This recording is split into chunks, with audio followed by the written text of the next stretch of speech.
বন্ধুরা এইভাবে যদি একবার তালের শাঁস আর দুধ দিয়ে পায়েস তৈরি করে খান, খেতে কিন্তু দুর্দান্ত লাগে। আর দেখে তো বুঝতেই পাচ্ছেন কতটা লোভনীয় হয়েছে। আর এটা কিন্তু বিশেষ করে শীতকালেই পাওয়া যায় তালের শাঁসগুলো। চলুন তাহলে দেখে নেওয়া যাক আমি রেসিপিটা কিভাবে তৈরি করেছি। নমস্কার বন্ধুরা, আমি সুখী বসাক আমার চ্যানেলে আপনাদের অনেক অনেক স্বাগত জানাই। বন্ধুরা আজকে আমি আপনাদের তৈরি করে দেখাবো তালের শাঁস ও দুধ দিয়ে পায়েস। পুরো ভিডিওটা আপনারা স্কিপ না করে দেখতে থাকুন, আশা করি খুব ভালো লাগবে। তালের শাঁসের পায়েস তৈরি করার জন্য এখানে আমি কি নিয়েছি আপনাদের বলে দেব। তালের শাঁসগুলো 2 ফালটি করে কেটে একটা প্লেটের মধ্যে ভালো করে ধুয়ে তুলে নিয়েছি। এখানে 1 কেজি দুধ নিয়েছি, দুধটা আগে থেকে জাল করে নিয়েছি। আর নিয়েছি 1 বাটি চিনি, একটা আমুল দুধের প্যাকেট আর 2টো এলাচ। এরপর আমি উনুনটা ধরিয়ে নেব।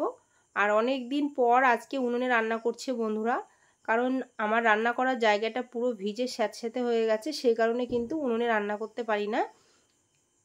তো মাঝে মধ্যে আমি গ্যাসে রান্না দিয়েছিলাম, তবে সময় মতো দিতে পারি না, খুব অসুবিধে হয়।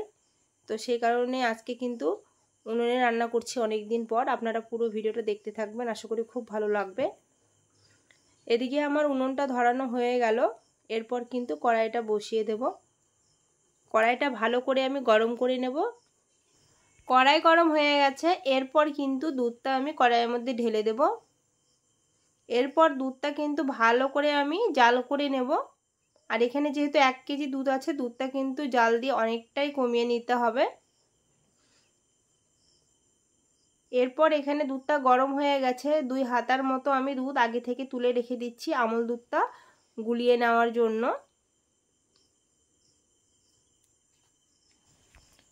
এরপর আমি এলাচ দুটো মুখ ফাটিয়ে নেব হাত দিয়ে। আপনারা চাইলে কিন্তু এটা একটুখানি থেতো করেও নিতে পারেন।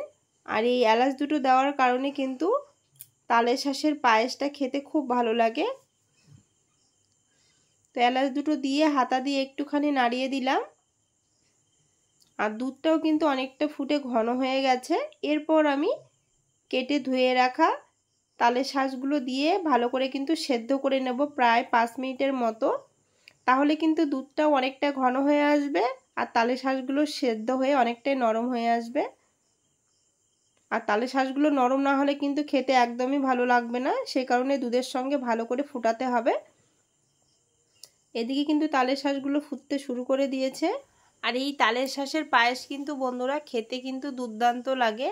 আপনারা পারলে কিন্তু একবার হলেও এই পায়েসটা তৈরি করে খেয়ে দেখবেন। তো এদিকে আমি সেদ্ধ করতে দিয়েছি। আর এদিকে কিন্তু গুঁড়ো দুধের প্যাকেটটা সেই গরু দুধের সঙ্গে ভালো করে মিশিয়ে নেব। আর এই গুঁড়ো দুধের প্যাকেটটা দেওয়ার কারণে কিন্তু তালের শাঁসের পায়েসটা খেতে ভীষণ সুন্দর লাগে। আর এটা দিলে অনেকটাই ঘন হয়ে আসে আর কালারটাও কিন্তু খুব সুন্দর হয়। হাতা দিয়ে ভালো করে আমি সেই ঠান্ডা দুধের মধ্যে গুলিয়ে নেব।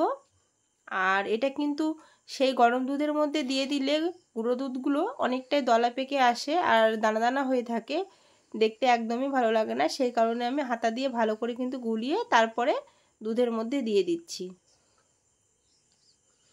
দিয়ে ভালো করে একটুখানি হাতা দিয়ে নাড়িয়ে দেব। আর দেখতেই পাচ্ছেন আপনারা কতটা ঘন হয়ে আসছে।